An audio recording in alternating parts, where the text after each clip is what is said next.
hemos dicho que el orar es más que un mero monólogo, es un diálogo. Y eso me parece tener que debemos tenerlo claro. Nosotros aquí hemos compartido acerca de diferentes modelos de orantes.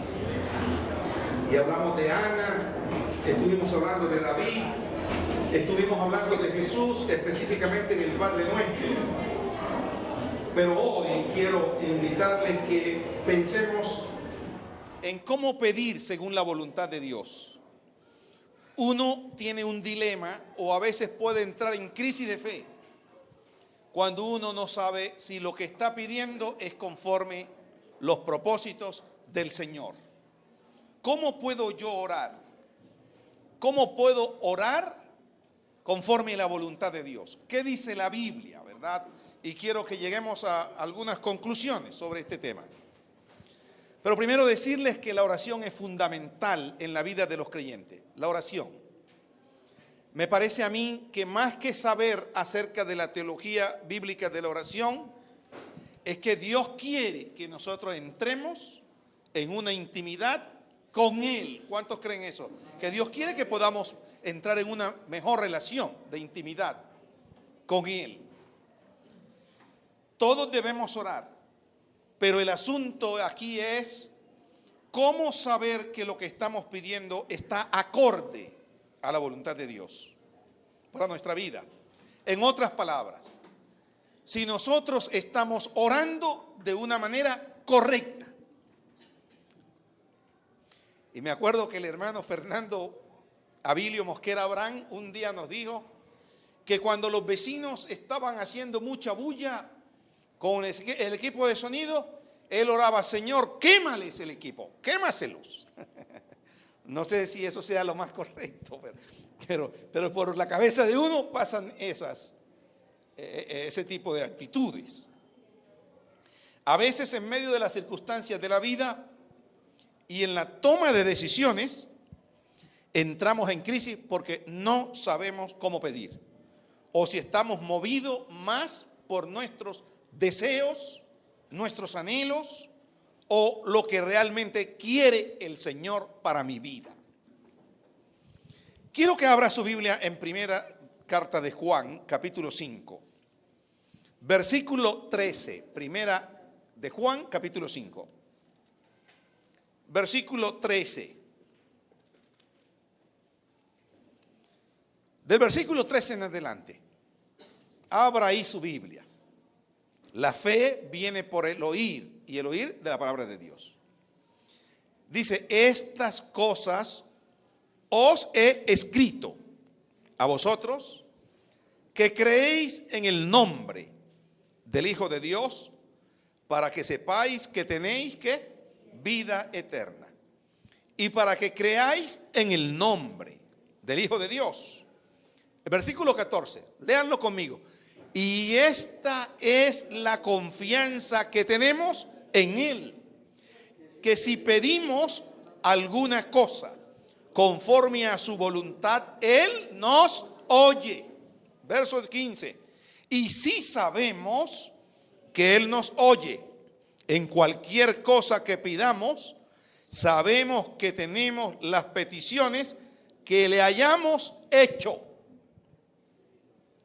Juan llega aquí a la parte final de su carta.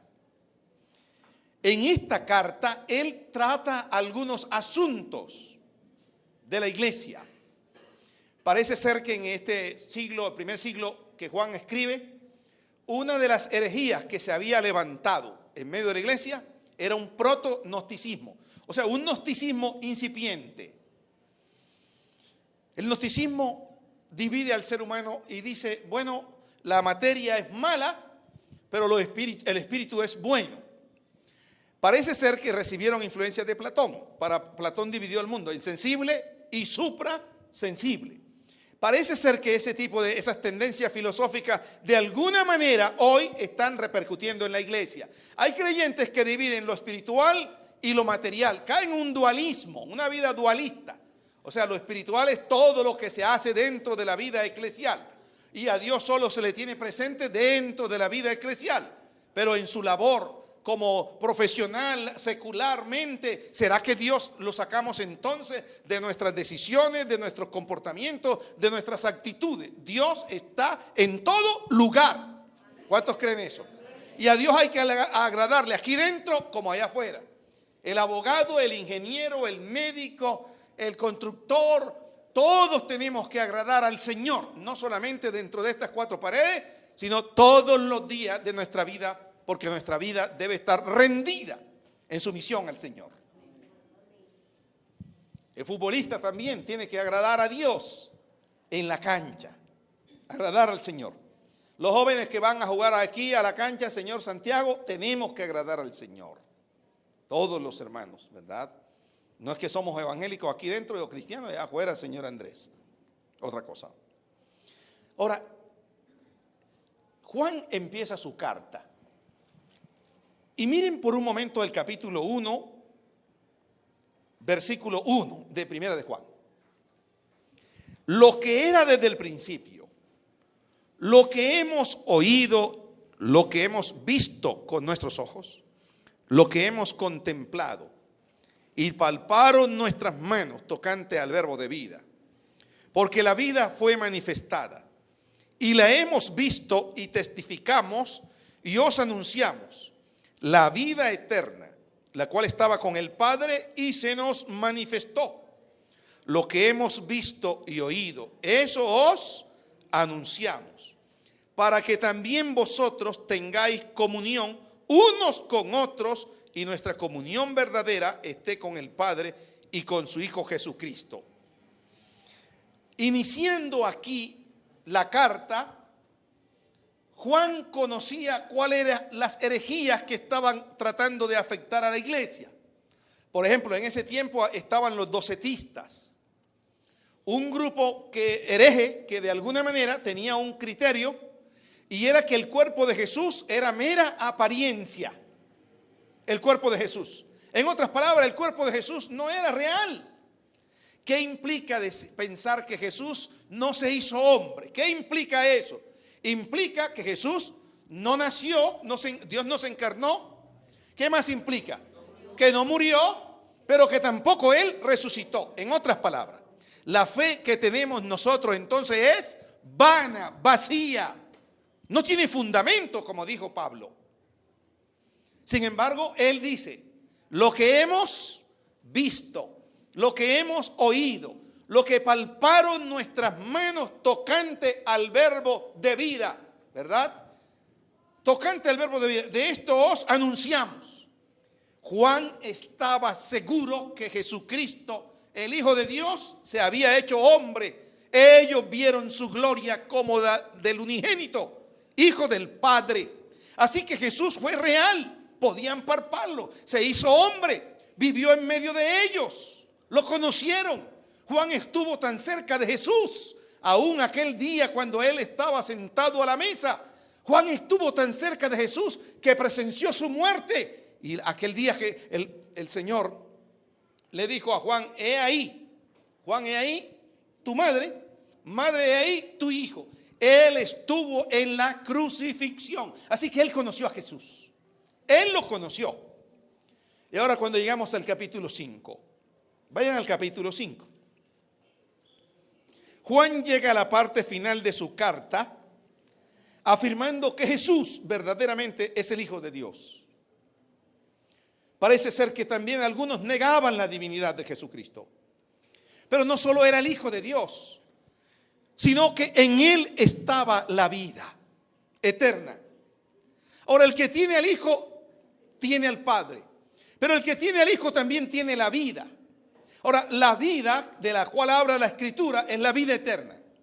Nosotros empezamos a experimentar la vida eterna no desde el momento en que morimos, sino desde el momento en que nos reconciliamos con Dios y aceptamos a Cristo Jesús en nuestra vida y en nuestro corazón. El que tiene al Hijo tiene la vida. Ahora, no una vida pasajera, no una vida que termina, transitoria, no, es la vida eterna y Él es la vida. Jesús vino para dar vida y vida ¿en qué? En abundancia. Ahora, hermanos, Un importante resultado de la seguridad de que el creyente tiene vida eterna es que puede tener confianza en relación con Dios. Miren el versículo 14. Y esta es la confianza. En el versículo 13 dice, para que sepáis que tenéis vida eterna. Parece ser que habían algunos creyentes dudando de que tenían vida eterna en Jesucristo. Para que sepan, y a mí me llama la atención porque este asunto de saber que tenemos vida eterna no es un asunto meramente intelectual. Hay gente que sabe muchas cosas acerca de Dios. El asunto no es saber muchas cosas acerca de Dios. El asunto es encarnarlas. El asunto es creerla. El asunto es vivirla. Nosotros tenemos vida eterna en Cristo Jesús. ¿Cuántos creen que tienen vida eterna? No sencillamente porque lo decimos, sino porque la vida está en Jesús. Él es la luz de los hombres y Él vive en su vida. Él vive en usted, Él vive en mí, Él vive en su corazón y en mi corazón. Él habita en medio de nosotros. Eso me llama a mí la atención. Y dice, para que sepáis que tenéis vida eterna y para que creáis en el nombre del Hijo de Dios. Y esta es la confianza. Tener confianza en el Señor no, es como resultado, ¿verdad? Tener esa confianza en Él es como resultado del hecho de que ya sabemos que tenemos vida eterna. Quien tiene vida eterna puede estar confiado o confiando en el Señor. Pensando en eso, debemos preguntarnos esta mañana, ¿cómo podemos estar seguros que Dios oye y contesta nuestras oraciones? Juan en estos versículos finales quiere impartir seguridad y firmeza. En esta carta se deja ver un énfasis bien marcado en el oír, en el creer, en el vivir y en el saber. Escúchenme, en el oír, en el creer, en el vivir y en el saber. Y esta es la confianza. Cuando Juan dice, y esta es la confianza, Juan señala esto como una consecuencia de lo anterior. El que cree en el Hijo de Dios, el que cree en el Hijo de Dios poseyendo vida eterna, también confía en Él y vive en comunión con Él por medio de la oración, lo cual nos da libertad para pedirle. El que confía en el Señor es como esa relación del Hijo para con el Padre.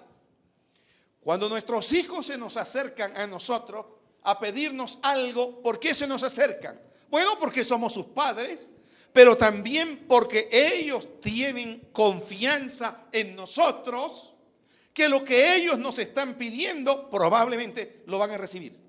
En el caso de nosotros como padres. Como un niño de una manera natural se acerca a su padre con toda confianza para pedirle, así nosotros. La confianza es esa que manifestamos. La confianza hace referencia a la libertad, a la franqueza. Ahora, cuando un hijo se le acerca a un padre, se le acerca con sinceridad, con franqueza y con claridad de palabras, sin titubear. La confianza de la que está hablando aquí Juan es esa. La confianza que tienen los hijos en su padre, pero también porque sabemos que de Dios hemos recibido la vida eterna por medio de su Hijo. Y como tenemos comunión con Él, entonces podemos acercarnos confiadamente al trono de la gracia. ¿Cuántos creen y confían en el Señor? ¿Cuántos nos podemos acercar con claridad ante el Señor para venir a Él con toda confianza? La confianza está puesta en Él. Miren lo que dice el versículo. Y esta es la confianza que tenemos. Y la confianza nuestra está fundamentada ¿en quién? En Él.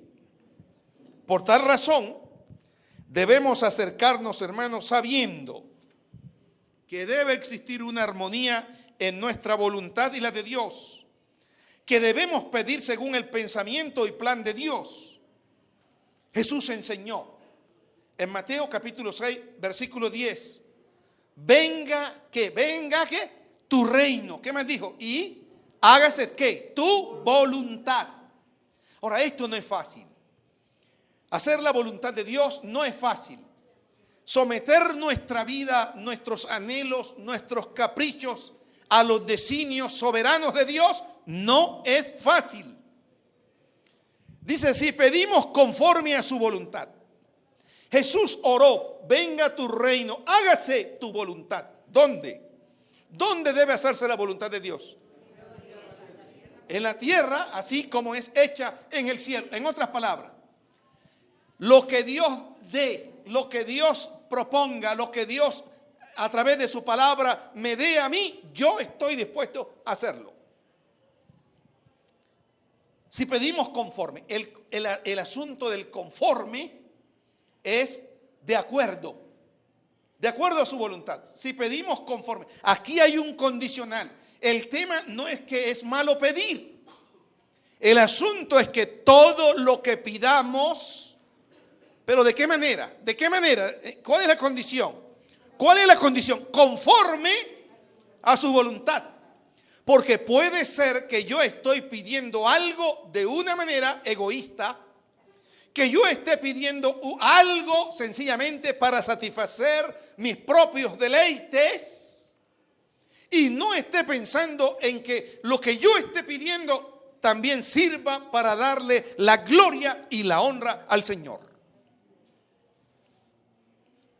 El orar conforme a su voluntad, hermanos, es estar dispuesto a cualquier respuesta que Dios nos dé. Pregunto, ¿cuántos queremos orar conforme a la voluntad de Dios? ¿Cuántos queremos orar conforme a la voluntad de Dios? Lo que estamos diciendo con eso es, Señor, lo que yo te estoy pidiendo, entonces que esté de acuerdo a tus propósitos para mi vida. ¿Y qué implica eso? Someterme a lo que Dios quiere.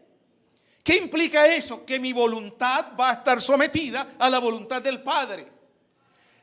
No siempre, pero no generalmente, pero a veces hay cosas que pedimos a Dios que es su voluntad y Dios manifiesta su voluntad para nosotros, aunque lo que Él manifieste para nosotros o Dios nos indique, nos instruya, nos enseñe, muchas veces nos cueste dolor a nosotros. Lo que quiero decir es que no siempre que es la voluntad de Dios para mi vida, las cosas salen de acuerdo a mi parecer. No siempre que es la voluntad de Dios no quiere decir que no hayan obstáculos.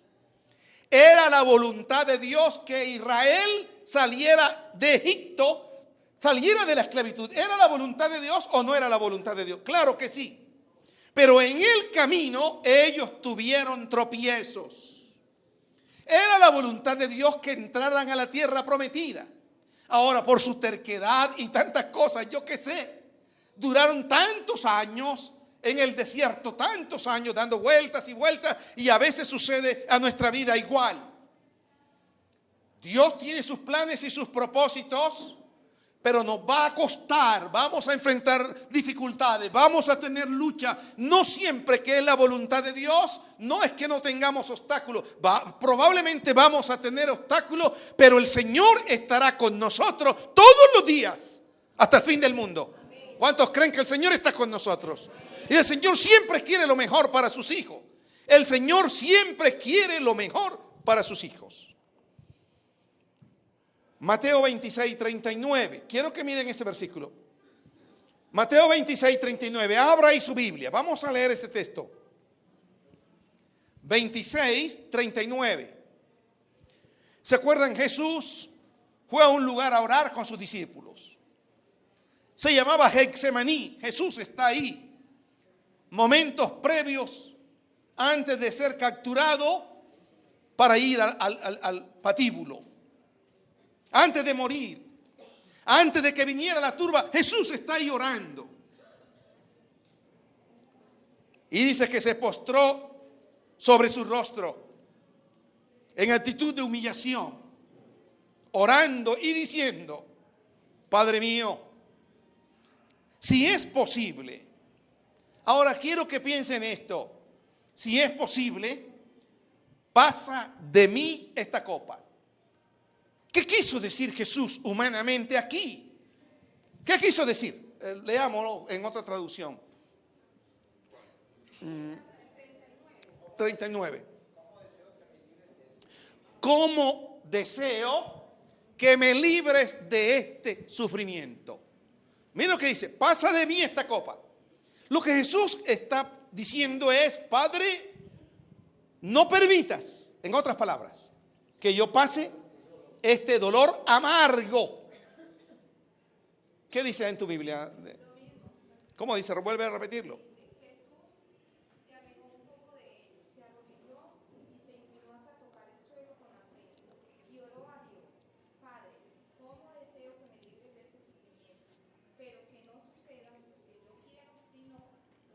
Muy bien, Padre, en cuanto sea posible, líbrame de este sufrimiento. Pero, y aquí está el asunto, Jesús había entendido que su vida giraba en torno a los propósitos divinos. Dios había trazado un propósito. Él irrumpió en medio de la raza humana para tomar nuestro lugar en la cruz del Calvario. Y el propósito predeterminado de Dios era entregar a su Hijo en la cruz del Calvario por ustedes y por mí. Cuando Pedro en cierta ocasión se interpone al sufrimiento de Jesús, ¿cómo dice Jesús? Apártate de mí, Satanás. Humanamente es posible que nosotros no querramos enfrentar el dolor, ni la tragedia o las enfermedades, pero quiero decirle que aún en medio de las tragedias y aún en medio de las enfermedades, Dios está con nosotros todos los días. Dios nunca nos ha abandonado. Él no ha perdido el control de las cosas. Él es soberano. Ahora dice, Padre mío, pasa de mí esta copa, pero no sea como yo quiero. Ahora aquí viene lo interesante, el contraste, sino como tú quieres. Y creo que nuestra oración debe ir en esa dirección. Señor, que no sea lo que yo quiero. Ahora, es verdad, a veces tenemos que tomar decisiones y no sabemos cómo tomarlas. Pero es mejor orar conforme a los propósitos de Dios y no conforme a nuestros anhelos. El orar conforme a su voluntad es estar dispuesto a aceptar cualquier respuesta que Dios nos dé. Ahora, la voluntad de Dios no es más que el gobierno soberano de Dios sobre nuestra vida. Y de algo estoy seguro, Dios jamás se equivoca en sus decisiones. Dios jamás se equivoca. Las decisiones de Dios son buenas, son agradables, son perfectas. Creo que Dios quiere lo mejor para usted y lo mejor para mi vida. Aunque tengamos que afrontar luchas y dificultades, como en el caso de Jesús, la misma muerte. En el caso de José, ¿se acuerdan en el Antiguo Testamento? Cuando uno llega al capítulo 50 de José, versículo 20, uno encuentra que José dice a sus hermanos, el mal que ustedes pensaron contra mí, Dios lo cambió o lo transformó para bien. Ahora, José había sido maltratado por sus hermanos, echado dentro de una cisterna. Y no solo eso, fue llevado y vendido a los mercaderes que iban para Egipto. La pregunta que uno se hace es, ¿dónde está la soberanía de Dios? ¿Por qué si Dios amaba a José, por qué le pasó todo eso? Algunos creyentes sencillamente quieren decir, pare de sufrir. Pero Jesús dijo, en el mundo tendréis aflicción. ¿Pero qué? ¿Pero qué? Yo he vencido al mundo. Así que el Señor está con nosotros todos los días de nuestra vida. Y con Cristo Jesús somos más que vencedores. ¿Cuántos creen que con Cristo somos más que vencedores? Dígale al que está a su lado, tóquelo y dije, deje el frío. Oiga, escúcheme. Con Cristo somos más que vencedores, Señor. Con Cristo Jesús. Ahora, hermanos, fue a parar a la cárcel José. Y uno se pregunta, bueno, llegó a donde un gobernante, donde Potifar, Y la esposa de Potifar lo acosó sexualmente y él fue a parar a la cárcel. Pero ahí estaba Dios con él. La mano del Señor estaba con él. ¿Y cómo veía él la mano del Señor? Bueno, Dios va moviendo fichas. Hay fichas que no nos parecen muy agradables. Pero de la cárcel Dios lo sacó al trono. Bendito sea Dios. Y Dios no lo dejó por cola, sino por cabeza para bendición a muchas naciones. ¿Dónde está Dios? A veces preguntamos, bueno, si Dios conoce y sabe todas las cosas, ¿por qué tengo tantas luchas y problemas y dificultades? ¿Por qué no me ha respondido? Dios puede responderle a usted con un sí, pero Dios también puede responderle a usted con un no, o aparentemente con un rotundo silencio. Pero Dios nunca ha dejado de escucharle. La Biblia dice que Él ha inclinado su oído para escucharnos. Dios dice, me buscaréis y me hallaréis cuando me busques de todo vuestro corazón. Así que lo que tenemos que hacer es buscar al Señor con un corazón íntegro para Él. Hermanos, en Mateo 10:29 dice, no se venden dos pajarillos por un cuarto. Y sin embargo, ni uno de ellos caerá a tierra sin permitirlo vuestro Padre. Aquí tenemos el significado de la voluntad de Dios. La voluntad de Dios no es más que el control soberano de Dios sobre toda su creación. En el Salmo 104 encontramos que Dios sustenta la creación. Dios provee para la creación. Dios no es como el joyero que hizo el reloj y lo dejó a la deriva. No. Dios está allí. En Daniel 4:35, miren cómo dice. Daniel 4:35. Y Él hace según su voluntad. Y Él hace según su voluntad en el ejército del cielo y en los habitantes de la tierra. Y no hay, subraye eso, no hay quien detenga su mano y le diga, ¿qué haces? No hay quien detenga su mano y le diga a Dios, ¿qué haces, Dios? ¿Te has equivocado? Todos los habitantes de la tierra son considerados como nada. Y Él hace, según su voluntad, en el ejército del cielo y en los habitantes de la tierra. Y no hay quien detenga su mano y le diga, ¿qué hace Dios? Porque todas las cosas grandes y maravillosas que Dios hace, las ha hecho para bendición de nuestra vida. Para bendición de nuestra vida. Todos los habitantes de la tierra son considerados como nada. Ahora bien, la voluntad de Dios es lo que Él nos manda hacer. Y esa voluntad que Dios nos manda hacer ya está impregnada en su palabra. Dios en el pasado, dice en Hebreos capítulo 1, en el pasado Dios habló en el pasado por medio de los profetas. Pero ahora en este tiempo, en los postreros días, nos habla a través de su Hijo. Hay una revelación general. Dice el salmista, los cielos, ¿qué dice el salmo? ¿Los cielos qué? Cuentan. ¿Qué cuentan los cielos? La gloria de Dios, y el firmamento anuncia la obra de sus manos. Los cielos dan testimonio de la grandeza de Dios. ¿Los cielos son Dios? No. ¿La naturaleza es Dios? No. Es obra de sus manos. Sencillamente eso. Porque lo contrario sería panteísmo, ver a Dios en todas partes, en la silla, en las plantas, ahí está Dios, ahí, en las flores, ahí está Dios. No, creo que está la obra de Dios. Y todo lo que Dios ha hecho sencillamente es para su gloria y su honra. Nosotros nos hizo Él para alabanza de su nombre. Para eso nos hizo Dios.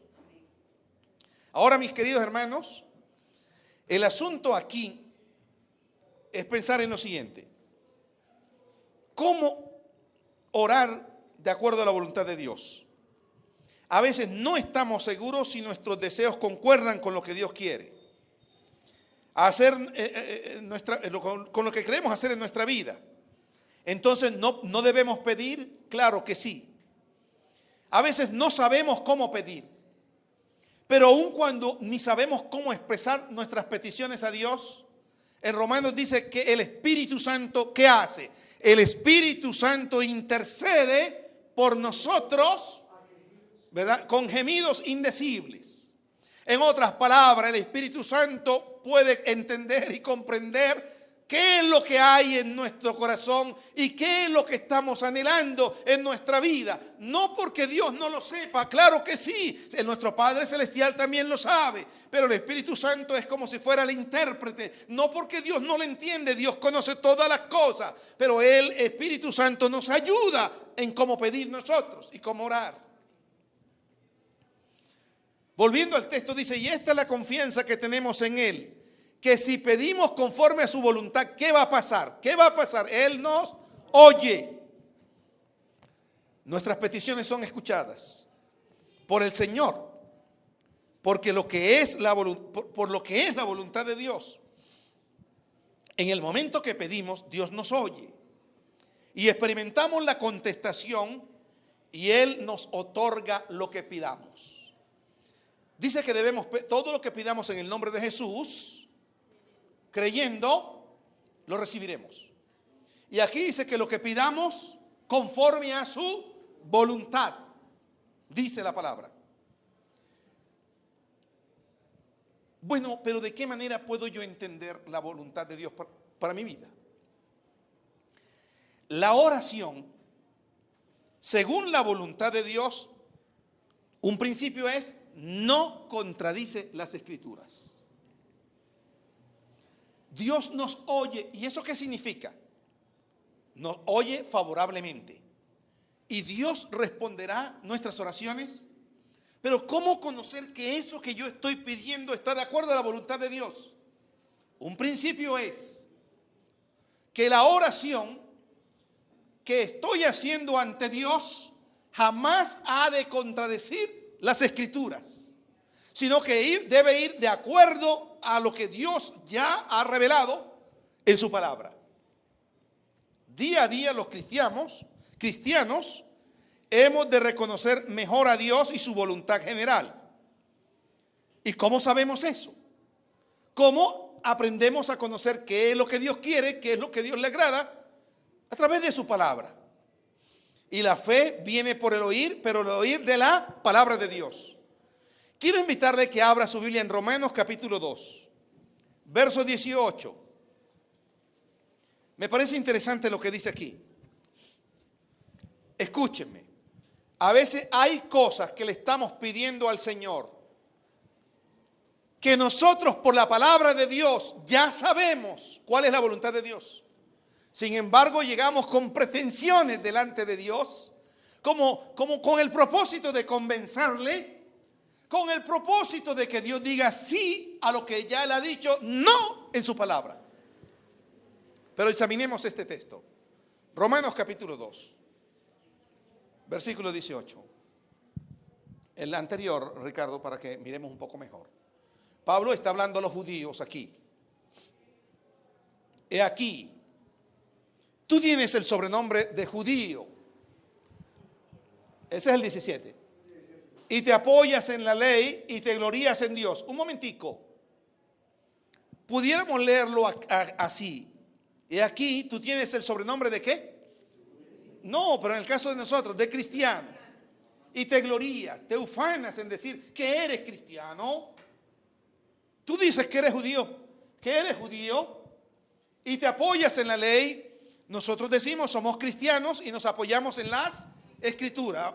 Nosotros decimos que la Escritura es el orden rector para mi vida. La Escritura es, como dice el salmista, lámpara es a mis pies tu palabra y lumbrera a mi camino. En otras palabras, la palabra de Dios me va a dar dirección a mi vida. Ahora, si la palabra de Dios me va a dar dirección a mi vida, yo debo estar de acuerdo en obedecer lo que la palabra de Dios me dice a mí. Ahora, hay cosas en las de que de pronto nosotros decimos, ¿habrá algún versículo que me diga a mí si yo tengo el deseo de cambiar de ciudad e irme a otro lugar? Bueno, también debo orar conforme que si ese es el propósito de Dios o no es el propósito de Dios. ¿Habrá algún versículo, pastor, que me diga que yo monte un negocio, una tienda o algo? No hay un versículo que le diga así, pero si hay principios rectores. La Biblia dice que el que no trabaja, que tampoco coma. Eso es. Sigamos leyendo el texto. ¿Y conoces qué?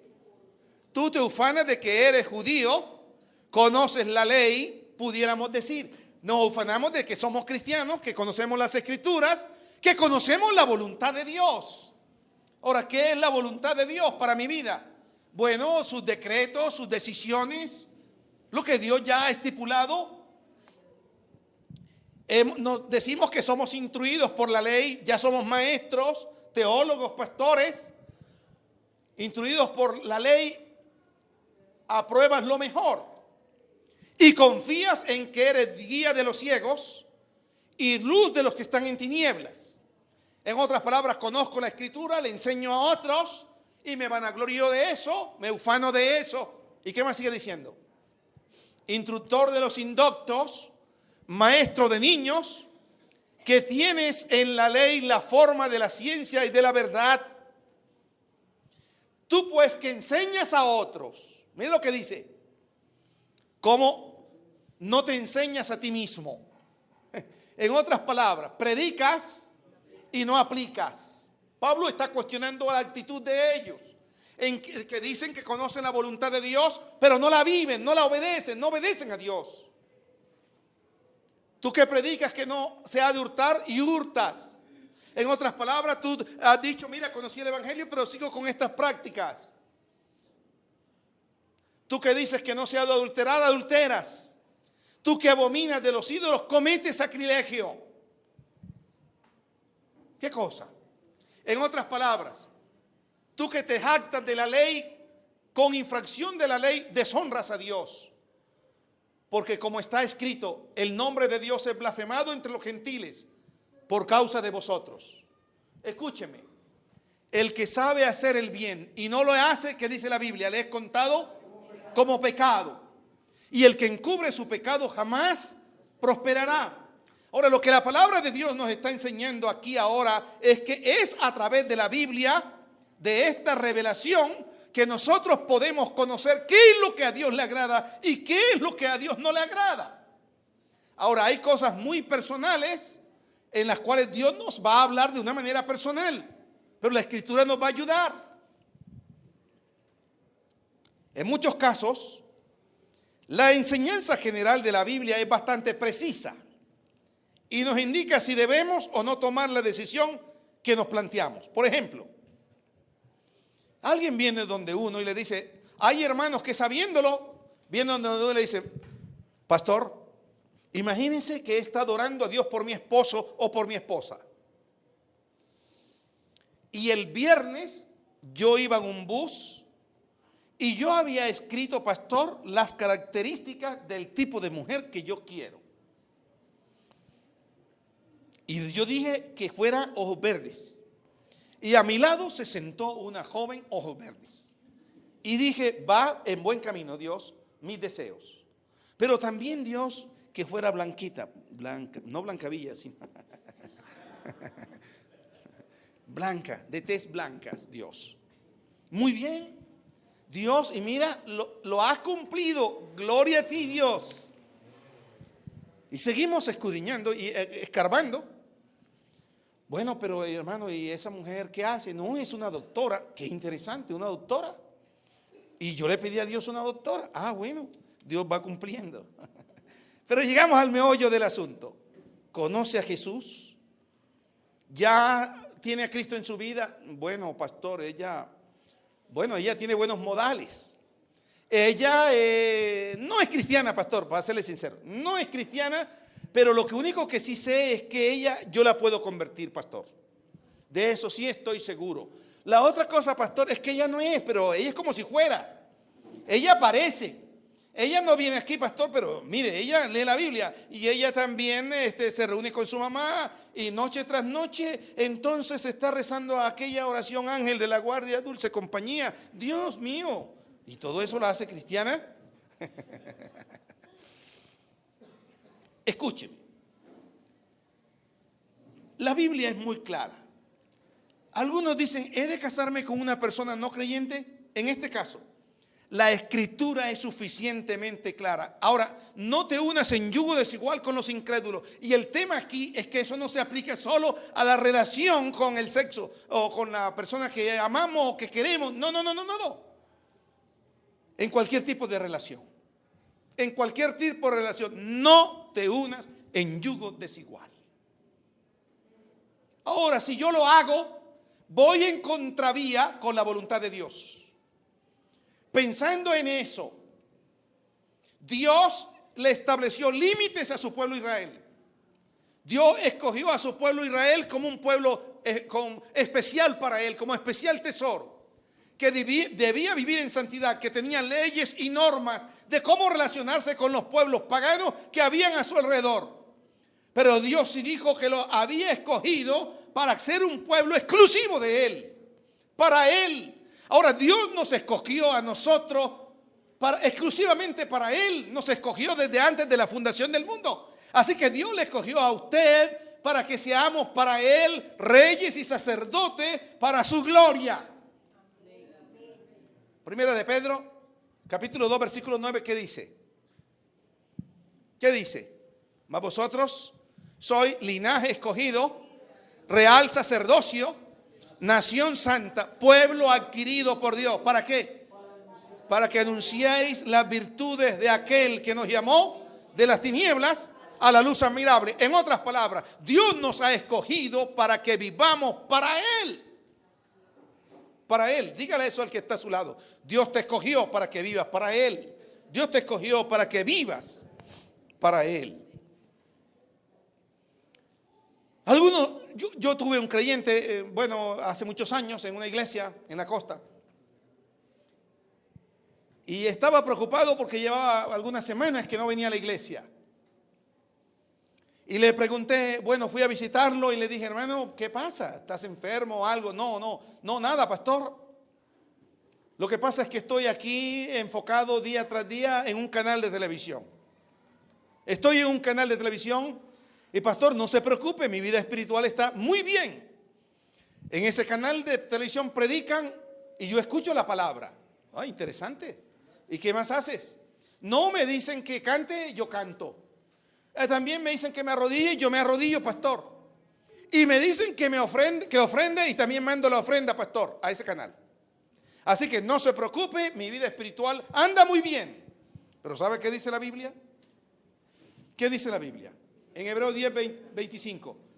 No dejando de congregarnos como algunos tienen por costumbre. Si la Biblia me enseña a mí que no debo dejar de congregarme, al menos que sea por alguna situación ya de extremo. ¿Cómo, Nancy? Una situación, ya de extremo. Pero mientras viva, he de alabar al Señor con todo nuestro ser. O una enfermedad de pronto que lo postre en una cama, pero aún ahí ha de alabar al Señor. Y si no viene a la iglesia debe ir allá. Los hermanos debemos ir a visitarlo, a animarle, a consolarle. Yo qué sé. Porque hace parte de un cuerpo. No somos una isla.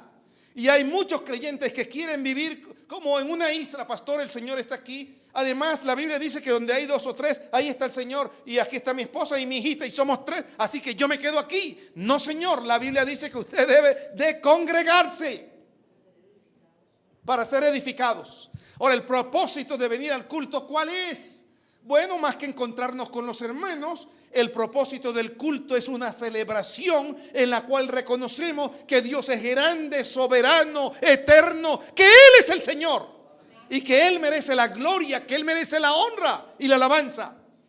Pero también uno de los propósitos del culto es dar testimonio público de la grandeza de Dios, de los hechos portentosos de Dios, de las maravillas de Dios, porque Dios está obrando día tras día en nuestra vida. Pero un tercer propósito es ser edificados. Cuando yo vengo a la iglesia, Dios edifica mi vida a través de la palabra, pero también me fortalece a través de la vida de los hermanos, porque debemos orar los unos por los otros, debemos tener comunión los unos por los otros. Así es que es muy válido congregarnos, no porque querramos tenerle aquí, de ninguna manera, no. ¿Sabe por qué? Sencillamente porque Dios lo enseñó. Porque más que, algunos piensan que la iglesia es como un club donde va Raimundo y todo el mundo y nadie se conoce. No. Entonces debemos orar conforme a la palabra. Ahora, hay decisiones que de pronto no veo muy clara que exista un versículo que me vaya a decir al esto o al lo otro, pero sí hay principios. Sí hay principios que yo aprendo en la palabra de Dios. Entonces, ¿cómo orar conforme a la voluntad de Dios? Cuando yo ore, lo que esté pidiendo debe estar conforme a lo que Dios dice en su palabra, porque su palabra no se contradice. En Santiago capítulo 4, del versículo 3 al 5, abra ahí su Biblia, hermanos. Abra su Biblia allí.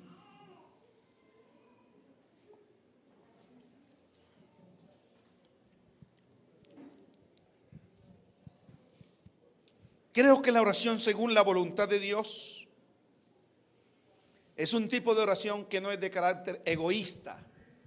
No es de carácter egoísta. Los motivos egoístas no serán bendecidos por Dios. ¿Recuerdan cuando Jesús estaba en el monte de la transfiguración? Pedro le dijo al Señor: qué bueno quedarnos aquí, Señor, y hacer una enramada para ti, para Elías y para ¿quién más? Y para Moisés. Qué bueno es que nos quedáramos aquí. Eso parece muy bueno. Pero ¿sabe qué? ¿Qué implicaba el quedarse Jesús ahí, en el monte de la transfiguración? Bueno, impedía que el propósito de Dios se cumpliera. El propósito de Dios era que Él bajara del monte y fuera rumbo camino a la cruz. A veces queremos pretender estorbar el propósito de Dios con nuestra vida. Santiago 4, versículos 3 y 5 dice: pedís y no recibís, porque pedís mal para gastar en vuestro deleite. Oh almas adúlteras, ¿no sabéis que la amistad del mundo es enemistad contra Dios? ¿O pensáis que la Escritura dice en vano: el Espíritu que Él ha hecho morar en nosotros nos anhela celosamente? Este texto enseña que se puede orar de una manera incorrecta porque se pide mal. Ahora, ¿es malo pedir para nuestros deseos? No. El asunto es que eso que yo estoy pidiendo para mí, por un lado va de acorde a la voluntad de Dios, de acuerdo a su palabra, pero lo otro es: Señor, esto que estoy pidiendo glorifica tu nombre, exalta tu nombre, o es simplemente para vanagloria mía. Todo lo que nosotros hagamos debemos hacerlo como si fuera para el Señor. Por ejemplo, si usted quiere ser un médico profesional, ¿para qué quiere serlo? Si usted quiere ser un docente, ¿para qué quiere serlo? Si usted quiere ser un abogado, ¿cuál es la motivación? ¿Cuál es la motivación que hay en su corazón? El tema no es querer, el tema es que la motivación sea una motivación correcta. Y que lo que usted esté pidiendo, la paz de Dios sobrepase sobre vuestro entendimiento. Que haya paz en su corazón. Si hay algo que usted está pidiendo que le produce intranquilidad, hermano, yo creo que es bueno que revise eso. Porque cuando Dios cumple sus propósitos en nuestra vida, la paz de Dios llena abundantemente nuestro corazón y nuestra vida, y no sentimos perturbaciones, no por estar encaprichado en el asunto, no, de ninguna manera, sencillamente porque estoy en la voluntad de Dios para mi vida. Para mi vida. Las pasiones engañosas nos hacen desviar la vista de Dios y ponerla en cosas que no son verdaderas o de verdadera importancia, como las riquezas, por ejemplo. ¿Acaso es malo tener dinero? No. El problema no es el dinero. El problema es que Pablo dijo que la raíz de todos los males, ¿cuál es? El amor al dinero. El amor al dinero. Cuando eso que usted está pidiendo desplaza a Dios de su vida, de su corazón. Cuando eso que usted está pidiendo desplaza a Dios de su vida y en vez de su vida espiritual ser edificada y crecer, lo va aislando más de Dios. Querido hermano, quiero decirle que debe revisar ese propósito. Hace años, en la iglesia que conocía al Señor, Jimmy sabe cuál fue la iglesia, una iglesia pequeña. Se llama Dios es Amor. Allí conocí a un creyente.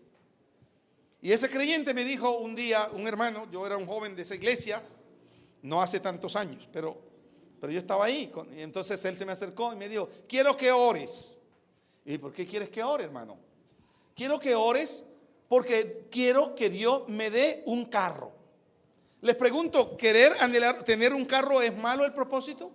Hermano Fernando Usma, que vino, ¿es malo tener un carro? No, depende del propósito.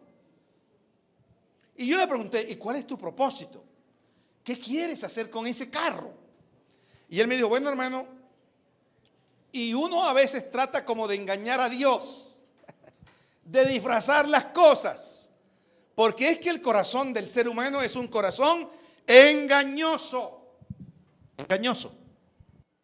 Y queremos echarle barniz a la petición. ¿Cuál es el propósito? Bueno, me parece que me va a servir para trabajar. Yo trabajaría de lunes a sábado. Me parece bien. ¿Y qué más quieres hacer? Yo me he dado cuenta, me dijo él, que hay unas ancianitas que viven en las afueras de la ciudad. Y quiero ir a recogerlas. ¡Qué maravilla! Pensé yo, de este hermano. Oye, hermano, ¿cómo has pensado en estas hermanas? Y me dijo, enormemente. Y yo dije, Dios, ponle un sello a esa petición. Y sabe, hermano, el primer mes, muy bien. Hay un sector cerca de Montería que se llama el Sabanal. Había una ancianita, eso está como a cuánto, Jimmy, de ahí, como a 5 kilómetros. Una vereda a 5 kilómetros. Y ancianitas venían. Y él iba, paraba su carro y se montaban las hermanitas. Qué bendición ver a esas hermanitas y tenerla en medio de la congregación. Luego, ya a los 3 meses, una ancianita se me acercó.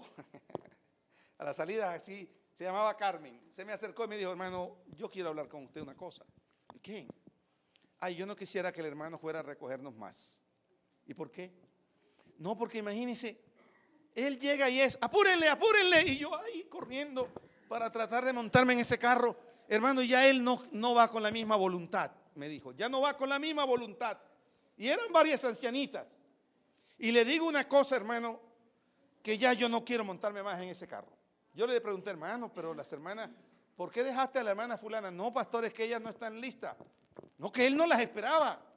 ¿Y no le dijiste al Señor que ese era el propósito, uno de los propósitos? Bueno, y siguieron los meses, ya el hermano no lo veíamos. Y yo fui a visitarlo y le pregunté, hermano, ¿qué pasa? ¿Por qué no estás en la iglesia? ¿Por qué no vas los domingos a la iglesia o a los cultos? Y me dijo, pastor, ¿cómo voy a ir con tantas deudas y necesidades que tengo? No tengo tiempo. Era un hombre que hacía ladrillos. Allá le dicen bloque en la costa, pero ladrillos. Y yo le pregunté, pero ¿y entonces, hermano, es que su morada en el cielo va a ser de ladrillos o va a ser de oro?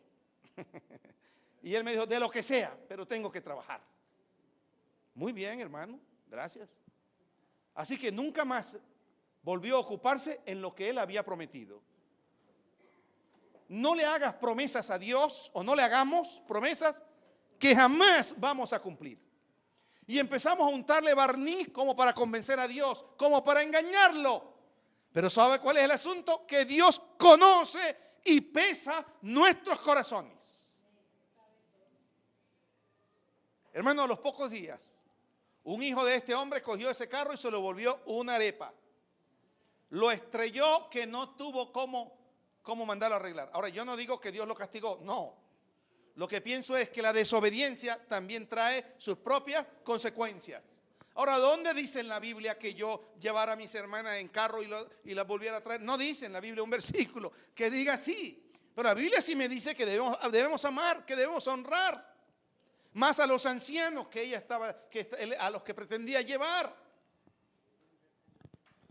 Eso nos pasa a veces. Motivaciones equivocadas. ¿Cuál es su propósito? Oramos a veces mal y por eso no recibimos. El que vive para sus placeres no puede agradar a Dios. No puede agradarlo a Dios. ¿Cómo es posible que yo dejo de congregarme sencillamente porque tengo que llevar el perro a la peluquería el día domingo? Así me dijo alguien. ¿Y por qué no viene hasta la congregación? Pastor, estaba en la peluquería. Ahora yo sé que los animales son muy queriditos y todas estas cosas, pero hermano, la gloria es para el Señor. Primero el Señor. Buscad primeramente el reino de Dios y su justicia. Y lo demás vendrá por añadidura. Pero ¿sabe cuál es el problema de nosotros? ¿Sabe por qué pedimos mal? Porque estamos pegados a las añadiduras. Y cuando nos abrimos a que mis deseos vayan arraigados con los deseos de Dios, Dios endereza mi corazón. Dios cambia y transforma mi vida. Así que este día lo que vamos a orar es a decirle al Señor: Señor, cumple tu propósito en mí. Señor, dame sabiduría para no pedir mal, porque debemos pedirle a Dios sabiduría cuando oremos y entender si es eso lo que Dios quiere para mí o si es eso lo que Dios no quiere para mí. Cuando vayamos a viajar o a salir a algún lado, antes de salir, digámosle al Señor: Señor, ¿tú estás de acuerdo de esto o con esto otro? Señor, yo voy a hacer un negocio con fulano, ¿te parece bien? ¿Sabe que al Señor no lo metemos en las decisiones? ¿Sabe cuándo lo metemos? Cuando fracasamos. Pero quiero decirle una cosa: ponga toda su confianza en el Señor. Y yo sé que el Señor va a enderezar nuestra vida y Dios va a cumplir su propósito en nosotros. La gloria es para el Señor. ¿Por qué no se coloca en pie, hermano? Quisiera que oráramos. No sé qué decisiones tiene que tomar. No sé qué decisiones. Pueden ser de carácter laboral. Pueden ser de carácter familiar. Puede ser que estás a punto de casarte. Pero aún estando a punto de casarte, revisa. Hay gente que yo le he dicho: no te cases, y se casan y fracasan. Ahora, no porque yo lo diga, sino porque en la Biblia dice: no lo hagas de esa manera. Y lo hacemos. Señor Jesús, en esta hora te bendecimos, glorificamos tu nombre y te exaltamos. Señor, gracias porque tú siempre quieres lo mejor para tus hijos. Y perdónanos, Señor, cuando a veces nuestras motivaciones han sido otras. Padre, en el nombre de Jesucristo, en esta hora venimos ante ti para decirte: Señor, queremos estar enfocados en tus propósitos. Señor, ahora te pedimos que abra nuestros ojos para contemplar las maravillas de tu ley, Señor. Señor, que tu palabra pueda estar en lo más profundo de nuestro corazón, de tal manera que podamos entender tus propósitos a través de tu palabra, pero también, Señor, escucharte a ti, porque a veces estoy escuchando más la voz de mi conciencia, la voz de mi agenda o posiblemente la voz del enemigo, y me he estado dejando engañar. Pero, Señor, ahora con el poder de tu Espíritu Santo, que tú nos dirijas. En Cristo Jesús. Amén y amén. ¿Cuánto le damos la gloria al Señor? Denle un fuerte aplauso al Señor. La gloria es para Él.